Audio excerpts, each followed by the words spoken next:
sommes de retour au Paris Zéro Carbone, l'événement qui fabrique la ville de demain. Nous allons désormais débattre de la lutte contre les îlots de chaleur, car comme vous le savez toutes et tous, ici ou en direct, en train de nous suivre sur la tribune.fr, les vagues de chaleur se multiplient et vont se démultiplier, et particulièrement dans les grandes villes. Cet événement est organisé aussi avec Paris et la France urbaine.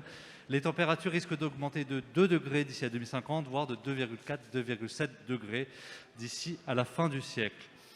Nous sommes à la fois avec des experts et des expertes. Nous sommes avec Anne Petitjean, avocate associée immobilier chez Herbert Smith Freehills. Maître, justement, est-ce que les villes ont les outils juridiques pour parvenir à lutter justement contre ces îlots de chaleur ? Oui, très clairement. Aujourd'hui, l'État a doté depuis plusieurs années déjà les collectivités et a permis en fait qu'on puisse intégrer des critères environnementaux dans la documentation de planification d'urbanisme, notamment les plans locaux d'urbanisme.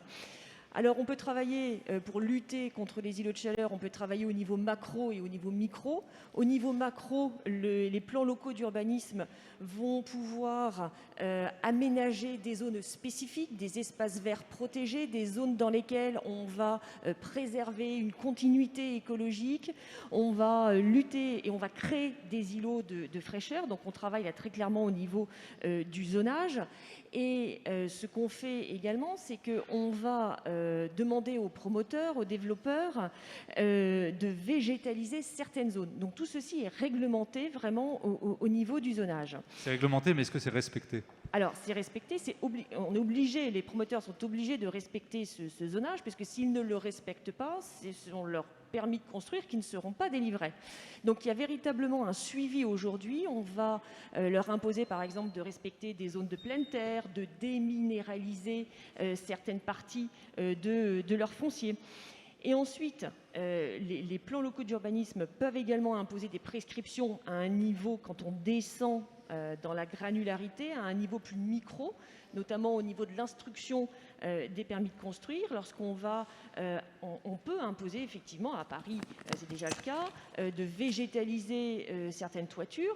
On peut également permettre d'augmenter dans certaines zones des gabarits dans une limite de 30%, dès lors que l'immeuble sera à économie positive. Voilà, donc ces outils-là existent d'ores et déjà et ne peuvent qu'être utilisés. Merci, maître. Pierre Urmic, on vous retrouve en direct de Bordeaux. Bonjour, monsieur le maire. Votre micro est ouvert. On vous entend pas très bien. J'entends pas. Justement, alors, quelle politique d'aménagement de l'espace public, justement, vous menez à Bordeaux depuis votre élection en juin dernier ? Juin 2020, pardon. Nous considérons, parce que, comme d'autres, que le problème des îlots de chaleur, c'est aussi, peut-être avant tout, un défi de santé publique. Alors, pour ça que nous avons pris la décision de combattre ce phénomène avec un maximum de moyens, et notamment en végétalisant partout où c'est possible. Alors, la ville intervient à plusieurs niveaux dans le cadre d'une stratégie d'ensemble que nous voulons la plus cohérente possible. Alors, par exemple, nous avons commencé par sanctuariser de grands espaces de nature qui étaient promis par nos prédécesseurs à l'urbanisation. Par exemple, nous avions un grand programme immobilier sur une zone appartenant à la collectivité de 40 hectares près du quartier du Lac, pour ceux qui connaissent Bordeaux. Donc 40 hectares qu'on a immédiatement sanctuarisés. Également dans des petites opérations, je vois par exemple, on a aussi sanctuarisé un parc de 2 hectares qui devait être aussi construit. Également des bois enfrichés à l'intérieur de grandes opérations d'aménagement. Nous avons aussi créé des jardins familiaux dans des quartiers politiques de la ville. Et justement, monsieur le maire, Oui. Excusez-moi, je vous coupe. Ces espaces de 40 hectares et de 2 hectares que vous évoquiez, que vont-ils devenir ? Ils vont rester Alors, on est actuellement en train d'étudier leur devenir. On va faire une partie agriculture, on va faire de l'agriculture urbaine. On a un grand projet de faire urbaine. On a aussi comme projet de laisser aussi ces espaces en état de nature tels qu'ils sont actuellement, dans la mesure où même dans cet état-là, ils rendent un service collectif. C'est quand même des puits de carbone naturels, d'autant plus que dans les 40 hectares, il y a également des zones humides auxquelles naturellement nous refusons de toucher, compte tenu du rôle écologique qu'elles nous rendent. Donc voilà, déjà les sanctuariser, pour nous, c'était un impératif. Maintenant, voilà, on étudie sur une petite partie de ces 40 hectares quelques opérations d'aménagement. Mais nous sommes aussi partisans de ce qu'on appelle les micro-forêts urbaines. Enfin, on préfère nous qualifier de forêts urbaines type Miyawaki, c'est-à-dire partout là où c'est possible, en cœur de ville, on implante ces nouvelles, ces micro-forêts urbaines à la place de stationnement, à la place de parking, sachant que même si ce ne sont pas des forêts très importantes, ça permet quand même de gagner quelques degrés de chaleur par rapport à l'environnement ambiant. Nous sommes justement, on va demander l'objectif de tripler le nombre d'arbres et de tripler naturellement aussi le budget consacré à la végétalisation. Et nous avons également un souci, c'est d'associer les habitants le plus possible à ce programme de végétalisation, puisque nous délivrons des permis de végétaliser en permettant aux habitants de disposer de jardinières, de terreaux qu'ils plantent eux-mêmes et qu'ils entretiennent, souvent ou individuellement, ou avec la participation de collectifs d'habitants qui se créent à ces occasions. Ne dites pas tout, monsieur le maire, gardez-en pour les prochains tours de table. Justement, les zones humides, les forêts urbaines, Jean-Christophe Benoît, directeur du développement et du réseau chez Caisse des dépôts Biodiversité, comment vous emparez de ce sujet, justement, pour y répondre? Justement, mais ça va dans le sens de ce que disait monsieur le maire à l'instant. Nous, on s'en empare d'un point de vue opérationnel, parce que l'idée, c'est d'apporter des réponses aux collectivités, aux entreprises, pour trouver des solutions à ces grands enjeux, notamment de réchauffement en ville. Donc nous, il y a deux approches assez fortes. La première, c'est utiliser les solutions fondées sur la nature, c'est ce qui a été dit, hein, la végétalisation, la désartificialisation, de recréer des sols fonctionnels qui vont permettre de rafraîchir les sols en ville et de retirer ces revêtements qui accumulent la chaleur et qui la restaurent la nuit notamment. Voilà, donc des solutions fondées sur la nature, hein, comment on restaure des zones humides, effectivement, on met de la végétation qui va climatiser naturellement l'espace de la ville. Et la deuxième approche... Quand vous restaurez la friche de Kodak à Sevran... Par exemple, effectivement, ça fait partie des solutions. L'idée, nous, c'est d'apporter justement des solutions, et vous le dites, au travers de notre programme Nature 2050, qui est un programme qui permet d'aller chercher de l'argent auprès d'entreprises et de collectivités qui veulent s'engager volontairement pour financer des projets d'adaptation des territoires au changement climatique, et notamment de créer des sites naturels urbains adaptés au changement climatique qui jouent ce rôle d'îlot de fraîcheur. Et c'est ce qu'on a fait sur l'ancien site Kodak à Sevran, 12 hectares en pleine ville, donc une espèce de friche industrielle qu'on a aménagée sous forme d'un site naturel urbain. Donc voilà, donc ces solutions fondées sur la nature. Et deuxième approche que je voulais préciser, c'est une approche systémique. C'est de voir la ville dans un ensemble, un territoire, et de voir que chaque élément en fait interagit avec les autres, et de se dire dans un projet de territoire comment les solutions fondées sur la nature vont permettre d'apporter des réponses à ces problématiques d'enjeux, d'inondation, de réchauffement, et puis d'apporter aussi un cadre de vie qui va permettre de bien vivre sur ces territoires. C'est quand même l'enjeu premier. Merci. Jean-Charles Bourlier, directeur général de Climespace. Justement, comment vous vous emparez de cet enjeu ? Alors déjà, avant, je vais vous présenter un peu Climespace. Je ne suis pas sûr que tout le monde connaisse. Donc Climespace, c'est le concessionnaire du réseau de froid urbain de la ville de Paris. Donc on fait circuler de l'eau glacée dans des tuyaux, et cette eau glacée permet de rafraîchir les bâtiments. Parlez bien dans le micro. Oui, j'essaye, parce qu'avec le masque, c'est pas facile. Donc on fait circuler de l'eau glacée qui permet de rafraîchir les bâtiments. Et en fait, on a deux compétences pour lutter contre les îlots de chaleur. La première chose, c'est éviter la prolifération des systèmes autonomes. Ça veut dire des climatisations que vous voyez le long des façades et qui rejettent du chaud dans la ville. Donc, vous avez déjà un îlot de chaleur et vous rejetez du chaud. Donc, ça augmente la chaleur intramuros. Donc, pour ça, il faut développer le réseau de froid urbain. Donc, effectivement, je parle pour ma paroisse. Mais ce développement de réseau de froid urbain permettra de faire du multi-usage, puisque le rafraîchissement, auparavant, c'était du luxe, puis du confort, et maintenant, on va vers la santé. Ça veut dire qu'on doit être sur du multi-usage. Les bureaux, les musées, les grands magasins, les petits commerces et les particuliers. La deuxième chose, c'est la végétalisation de la ville. Puisque, Vous effectivement, pouvez intervenir aussi sur ce sujet? oui, puisque c'est dans nos deux compétences, parce que ça rejoint aussi effectivement les solutions autonomes. Libérer les toits des solutions autonomes permet de végétaliser. Et si vous végétalisez, vous baissez la température de la ville. Et donc c'est pour ça que je prône le développement du réseau de froid urbain. Anne Petitjean, est-ce que ça passe pas aussi par la coopération des acteurs privés et des acteurs publics, y compris les acteurs politiques? On donnera la parole à Pierre Urmic juste après. Alors cette coopération est essentielle parce qu'on ne peut pas croire, on ne va jamais construire la ville verte de demain sans cette coopération. Il ne faut quand même pas oublier que cette ville verte, il va falloir la financer également et que ce sont des grands acteurs de l'immobilier. Alors également évidemment, hein, chacun à son niveau particulier, mais également des grands acteurs de l'immobilier qui sont porteurs de projets immobiliers impactants. Et on doit nécessairement interagir avec ces investisseurs-là, qui ont également intérêt à participer à cette création d'îlots de chaleur, tout simplement parce que parce que de plus en plus, ils sont friands de labels, de certifications.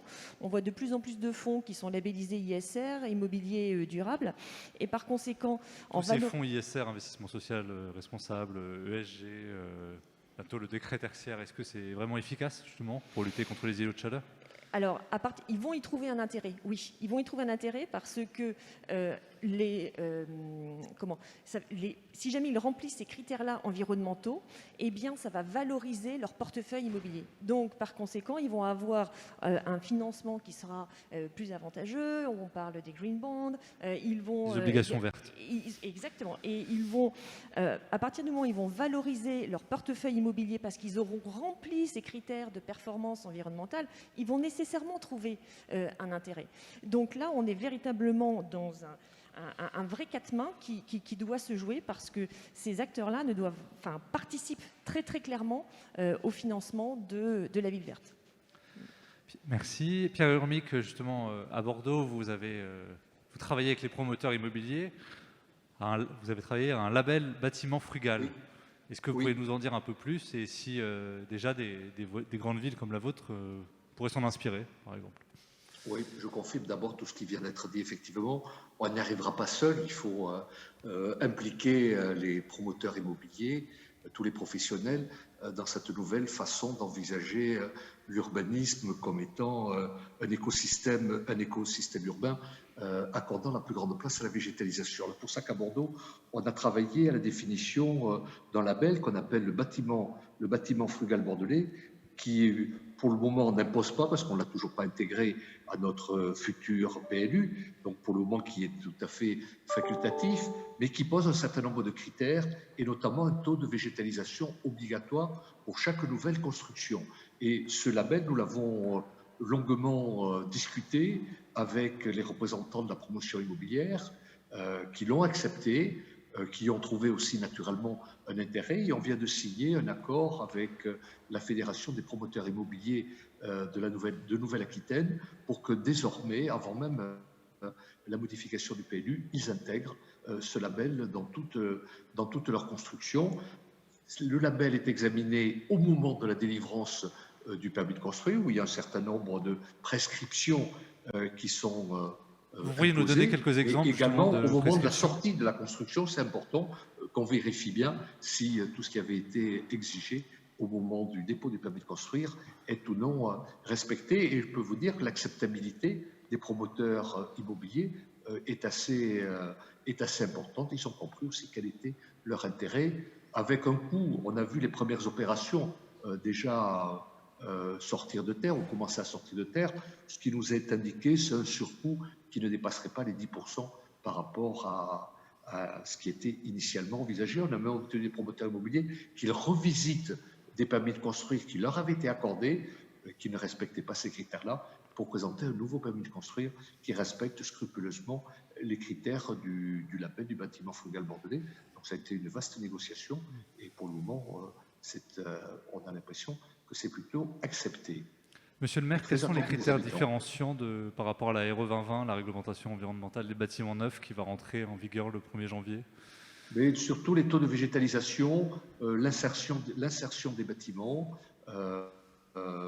la participation avec les habitants. On considère qu'une opération d'urbanisme dans un quartier, mais en amont, il faut y associer les habitants. Il ne faut pas que les habitants découvrent un permis de construire qu'ils auront juste 2 mois pour attaquer devant le tribunal administratif, mais qu'ils soient le plus en amont possible intégrés à cette future construction qui va quand même un peu changer la physionomie de leur quartier. Donc il y a tout cet aspect participation en amont des riverains qui est une des exigences du label. Donc ce n'est pas qu'un label énergétique, ce n'est pas qu'une réglementation thermique, c'est beaucoup plus exigeant que ce qu'est la réglementation thermique qui va entrer en vigueur au 1er janvier.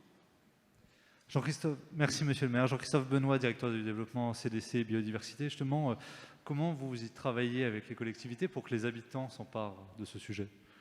Alors, je précise que CDC Biodiversité, c'est une entreprise privée filiale à 100% de la Caisse des dépôts.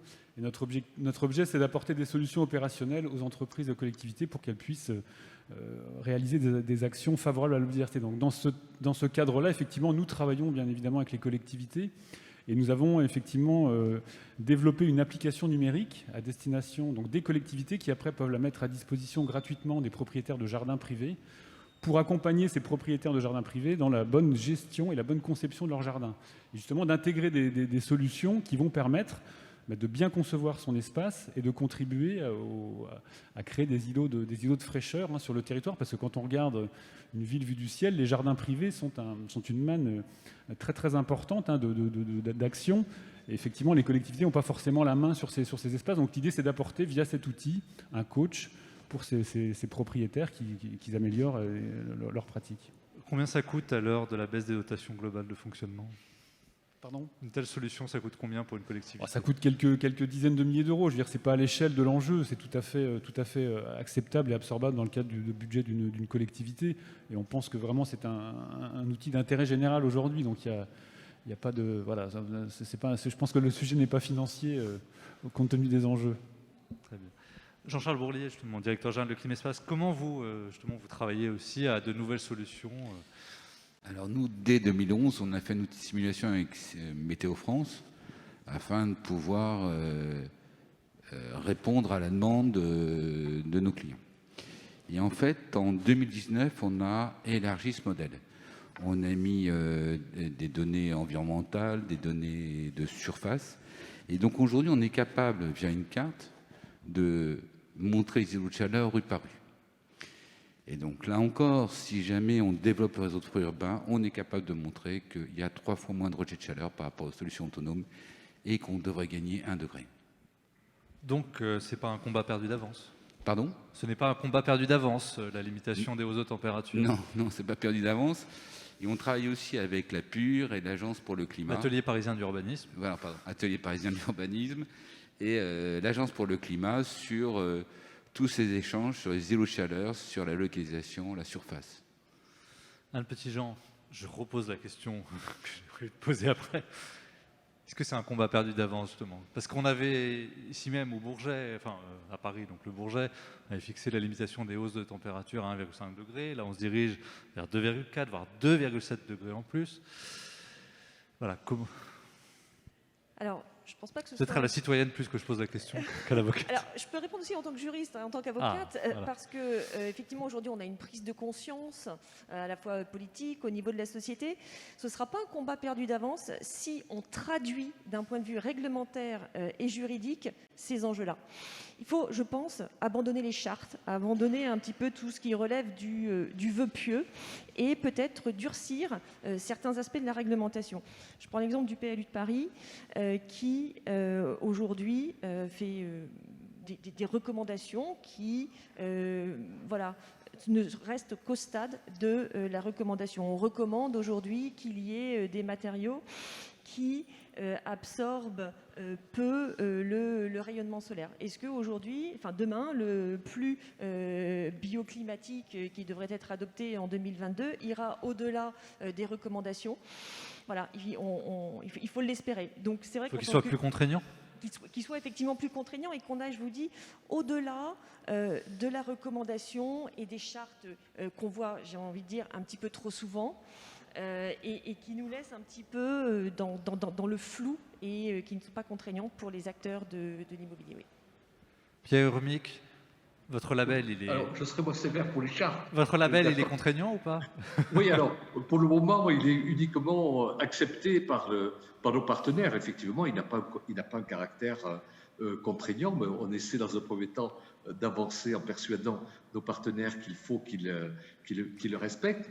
La seule contrainte, ça sera le PLU, mais le PLU, c'est un outil qui est lourd à faire évoluer. Nous sommes dans le cadre d'une modification du PLU et tout ce que nous avons mis dans cette charte, nous avons bien l'intention de le traduire en outil prescriptif à l'intérieur du PLU. Mais en attendant d'avoir un PLU modifié et contraignant, il fallait bien avancer. C'est pour ça que nous avons choisi une charte en étant parfaitement conscient des limites juridiques et des limites prescriptives de cette charte. Mais pour nous, c'est une façon d'avancer par étapes. Mais je suis d'accord, il ne faut pas se contenter de déclarations de belles intentions de charte. Il faut vraiment que cela soit traduit dans les outils juridiques et c'est ce que nous faisons. Mais ils sont un peu longs quand même, ils sont lents à manier et nous souhaitions commencer le plus tôt possible.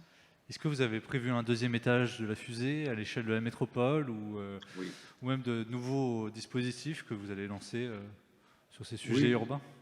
Oui, notre PLU en plus métropolitain, donc la ville de Bordeaux, a bien l'obligation de faire partager aux 27 communes de la métropole ces nouvelles orientations et c'est dans ce sens-là que nous travaillons actuellement pour obtenir une modification du PLU qui reprendra in extenso les prescriptions du label du bâtiment frugal bordelais. À quelle échéance vous fixez ça? 1 an et demi, maximum. Jean-Christophe Benoît, CDC Biodiversité, justement. Que pensez-vous de la lutte? Est-ce que c'est le combat en bonne voie pour être gagné? On va le tourner positivement. Si on ne combat pas, c'est perdu d'avance. Donc je pense qu'il faut rester quand même lucide, sans être trop optimiste ou trop pessimiste. Non, ce qu'il faut aujourd'hui, c'est effectivement... je reviens sur les solutions, mais c'est aussi que tout le monde s'approprie en fait ces enjeux, comprenne et l'intègre. Je suis d'accord qu'il faut sortir un peu de ces... pas se passer à l'action, mais c'est accompagner les collectivités. Donc nous, on réfléchit au sein du groupe Caisse des dépôts parce qu'on pense qu'aujourd'hui, on n'a pas tout non plus, forcément toute la boîte à outils pour passer à l'action et changer d'échelle en fait.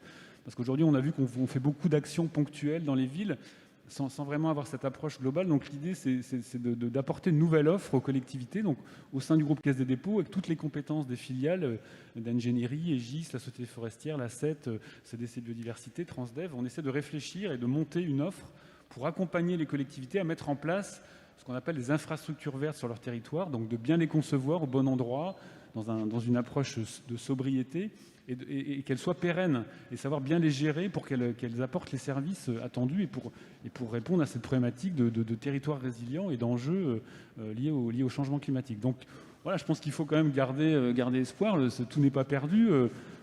L'espèce humaine a montré ses capacités à rebondir et à trouver des solutions. Donc voilà, mais je pense qu'aujourd'hui, on a tout le savoir-faire technique. L'idée, c'est après maintenant de voir comment on finance tout ça et comment on gère ça dans le temps. Mais voilà, il faut rester optimiste, je pense. Et de la même manière que la Banque des Territoires arrive à faire travailler les différentes entités de la Caisse, vous arrivez aussi à faire sortir tous les acteurs de leur logique en silo? C'est un vrai enjeu aujourd'hui et c'est une demande aussi des collectivités, c'est accompagner le changement, justement, avoir cette approche un peu plus globale. Et c'est un enjeu pour nous aujourd'hui, c'est une des difficultés, cette espèce de résistance au changement, de changer un peu les pratiques, de sortir du cadre. Donc c'est un vrai, ça fait partie de l'antidote, c'est de trouver cette solution qui permet justement de sortir du cadre. Jean-Charles Bourlier, si vous aviez une idée à pousser, on est dans le cadre de l'hôtel de ville, mairie centrale, il y a des petites échéances en 4 mois et demi. Pour la locataire de ce lieu. Je voulais répondre à votre question sur est-ce que c'est perdu. Vous m'avez déjà un peu répondu tout à l'heure. Oui, mais je vous ai répondu non, je ne crois pas. Mais je vais vous dire pourquoi non, je ne crois pas. Parce que je crois à l'engagement des élus et des maires. Quand on voit les plans climat, il y a vraiment des actions concrètes. 2, je crois à l'engagement des acteurs économiques sur comment je rejette moins de gaz à effet de serre, comment je fais de la sobriété. Et je crois aux citoyens. Moi, je suis parisien, et donc il y a une vraie conscience des citoyens. Alors, une recommandation, effectivement, la sobriété, la frugalité. Il faut absolument qu'on consomme moins. On ne peut pas être dans cet excès de tout. Alors effectivement, c'est large, mais l'effort de chacun devrait se concrétiser. Un petit genre, une piste, une idée, une recommandation? Dans le micro? Comme vous venez de le dire, moi je crois beaucoup à cette collaboration public-privé. Voilà, je crois sincèrement que si jamais chacun reste dans son coin, on n'y parviendra pas. Aujourd'hui, on a des outils qui sont sur la table. Et il doit y avoir une vraie volonté politique pour les mettre en œuvre, et je pense que les acteurs privés sont prêts et ont entendu le message. Donc je pense que tous ensemble, effectivement, cette lutte peut être, j'espère, gagnée. Pierre, Mick? Oui, je suis tout à fait d'accord. On y arrivera si on y va tous ensemble. C'est pour ça que je crois beaucoup à la persuasion. Et je crois que c'est un intérêt collectif et que c'est du gagnant-gagnant, y compris pour les professionnels de la construction et de l'immobilier. Donc moi, cela me rend tout à fait optimiste pour la suite. Mais c'est vrai qu'il faut que les élus soient un peu l'avant-garde de ce changement de paradigme dans la façon dont on envisage l'aménagement de nos villes. Mais je crois que beaucoup de professionnels ont compris que les choses étaient en train de changer et d'évoluer et qu'ils ne voulaient pas rester sur le bord de la route. Très bien. Jean-Christophe, Benoît, est-ce que la biodiversité est un enjeu suffisamment intégré par les fabricants de la ville? On avait deux promoteurs tout à l'heure, juste avant, et la responsable de tout le foncier numéro 2 derrière l'État. Est-ce que justement c'est Oui. au-delà des prescriptions des plans locaux d'urbanisme? Le climat est aujourd'hui bien compris, bien intégré. La biodiversité avait un temps de retard, mais on voit que depuis notamment la sortie de rapport, le congrès de l'UICN cet été, c'est un sujet qui a été mis sur le devant de la scène. Rappelez ce que c'est le congrès de l'UICN, parce qu'à Marseille... Oui, c'est ça. Et effectivement, on voit bien qu'aujourd'hui, il y a convergence des crises. Tout le monde est d'accord sur le constat, on partage. Et on commence à voir les premiers signes d'érosion de la biodiversité, du changement climatique. Donc je pense que la prise de conscience, elle est là. Il y a une vraie volonté de faire. Je pense que de toute façon, on y a tous intérêt. Il faut qu'on s'en sorte. Donc moi, je partage aussi la nécessité d'allier l'approche publique-privée.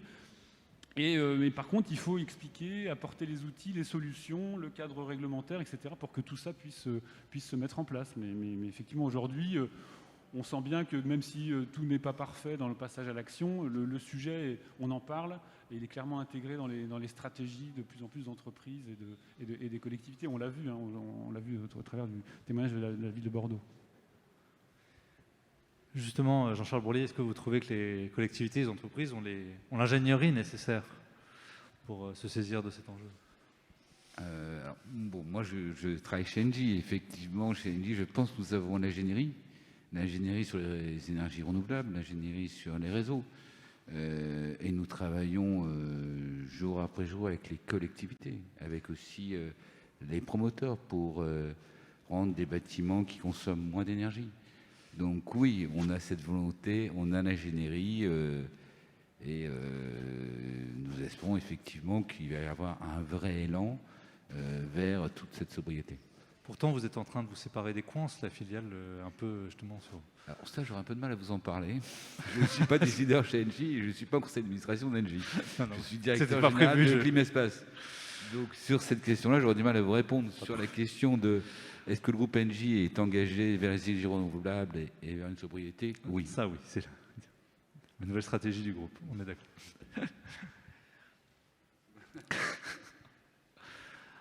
Un petit genre, justement, l'ingénierie, en fait, c'est CDC Biodiversité, ou vous qui l'apportez. On vient aussi vous chercher pour ça, pas que pour les procès. On vient vous chercher aussi pour l'ingénierie, pour que vous apportiez votre connaissance des outils juridiques, réglementaires à disposition.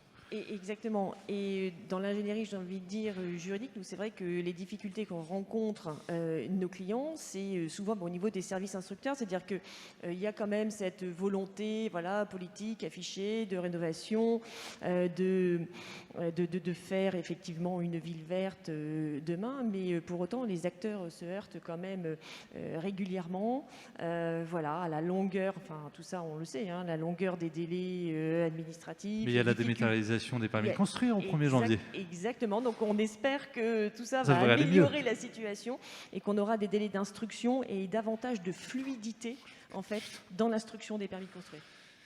Très bien. Monsieur le maire, Oui. est-ce que la mairie de Bordeaux est prête justement pour la dématérialisation des permis de construire? Absolument, ça y est, on le fait. Et c'est une des exigences des professionnels de l'immobilier en disant, d'accord, vous nous mettez des contrats nouvelles qu'on accepte, mais il faut que vous, en contrepartie, vous preniez l'engagement d'instruire plus rapidement nos permis de construire, notamment des matérialisations. Donc c'est un engagement également qu'on a pris. C'est pour ça que je dis, il faut que ce soit, pour que le système soit vertueux et efficace, il faut qu'il soit gagnant-gagnant. Et il est évident que nos collectivités locales, nous avons beaucoup d'efforts à faire de nature technocratique ou bureaucratique pour faciliter aussi l'acte de construire dans nos villes. Qu'est-ce qu'il vous reste à faire en matière de décomplexification, de simplification de l'action publique, comme on dit maintenant dans la loi 3DS? Là, répondre plus vite. Je pense que nous, on est assez exigeants vis-à-vis de nos services pour dire maintenant il faut analyser très rapidement, instruire très rapidement les permis de construire. Là, je pense que c'est peut-être une nouvelle culture administrative, mais je pense que tout le monde est conscient de ce nouveau challenge. Donc, en tout cas, nous, politiques, nous militons dans ce sens-là. Jean-Christophe Benoît, quel est le meilleur moment, vous, pour intervenir justement sur ce sujet? Sur le sujet de la lutte contre les îlots de chaleur, notre sujet qui nous occupe tout tout à l'heure. le meilleur moment, c'est dès que possible, d'être le plus en amont des projets pour pouvoir anticiper, intégrer ces fameuses solutions fondées sur la nature qui, je le répète, ne coûtent pas cher, ont fait leurs preuves depuis des millions d'années. Donc c'est le plus en amont possible des projets. Donc il faut qu'on soit, des experts, des écologues soient associés aux études, aux diagnostics. Les écologues, c'est un nouveau métier dont on en parle de plus en plus. C'est un nouveau métier, pas forcément. On en parle de plus en plus parce qu'effectivement, la biodiversité... Vous pourriez nous rappeler un peu ce que c'est pour le grand public un peu? Donc l'écologue, c'est... alors la différence de l'écologiste, qui a une connotation un peu politique, mais l'écologue, c'est la personne, donc le scientifique qui va étudier l'écologie, qui est la science en fait qui étudie les relations entre les espèces et leurs habitats. Voilà. Donc c'est la base de l'étude de la biodiversité quelque part, parce que la biodiversité, je le rappelle, c'est cet ensemble, c'est l'ensemble du tissu du vivant et toutes les interactions qu'ils ont créées au fil de l'évolution et qui rendent aujourd'hui ces services dont on est extrêmement dépendant et qui sont en train de disparaître. Voilà. Jean-Charles Brulinier, une note positive? Désolé, vous avez terminé sur la disparition de la biodiversité. Moi, je suis très optimiste parce que nous avons des solutions, nous avons une stratégie. Et je suis persuadé qu'on trouvera les solutions. L'être humain a toujours trouvé les solutions pour faire face aux difficultés et nous les trouverons. En coopération avec tous, bien évidemment. Anne Petitjean? Une note positive? Oui. Une note positive. Écoutez, moi je vous propose qu'effectivement on se donne rendez-vous, effectivement, je crois beaucoup à la dématérialisation, qu'on donne rendez-vous peut-être effectivement dans 1 an. On fera un bilan des courses et on verra si les élus ont tenu, si le système administratif a tenu ses promesses et si on arrive effectivement à associer toutes ces personnes publiques qui concourent à cet objectif commun. Monsieur le maire, quels sont vos prochains projets justement de la lutte contre le dérèglement climatique plus généralement? Moi, je me suis vraiment imposé comme impératif de végétaliser cette ville. Nous avons une très belle ville. Avec le revers de la médaille, c'est qu'une très belle ville, souvent, c'est une ville minérale. Bordeaux, on a des bâtiments publics magnifiques, mais tout ça contribue à la minéralisation de la ville et donc à ce phénomène d'îlot de chaleur. Donc, il faut un peu renverser la tendance de dire profitons de ces beaux espaces, de ces beaux bâtiments, mais on va les mettre encore plus en valeur en faisant en sorte qu'ils soient entourés d'une végétalisation. C'est pas facile. On a des partenaires, l'architecte des bâtiments de France qui ne veut pas forcément un arbre planté devant. C'est compliqué avec les ABF. Oui. Un beau monument. On a aussi, dès qu'on plante un arbre, je vois là, on avait essayé de planter des arbres sur la place centrale de Bordeaux, la place de Berlon, la place de la mairie, qui est une place magnifique, mais très minérale. Le problème, c'est que dès que vous commencez à planter, vous avez les fouilles archéologiques, c'est normal, puisque le sous-sol bordelais est riche de vestiges. Donc, on a perdu un an, si vous voulez, en matière de plantation, mais je dirais que ce n'est pas une critique, c'est pour la bonne cause, mais ça veut dire qu'on ne va pas aussi vite qu'on voudrait avancer, mais je pense qu'il y a une compatibilité totale entre une belle ville connue pour ses beaux bâtiments, notamment 18e à Bordeaux, et puis la nécessité de rafraîchir la ville et de planter vraiment partout où où c'est possible, j'ai envie de dire, où c'est nécessaire. Donc, c'est un vrai challenge. Et bon, nous avons pris le taureau par les cornes à Bordeaux et je pense que nous y arriverons. Merci, monsieur le maire. Merci à toutes et à tous d'être intervenus sur cette table ronde.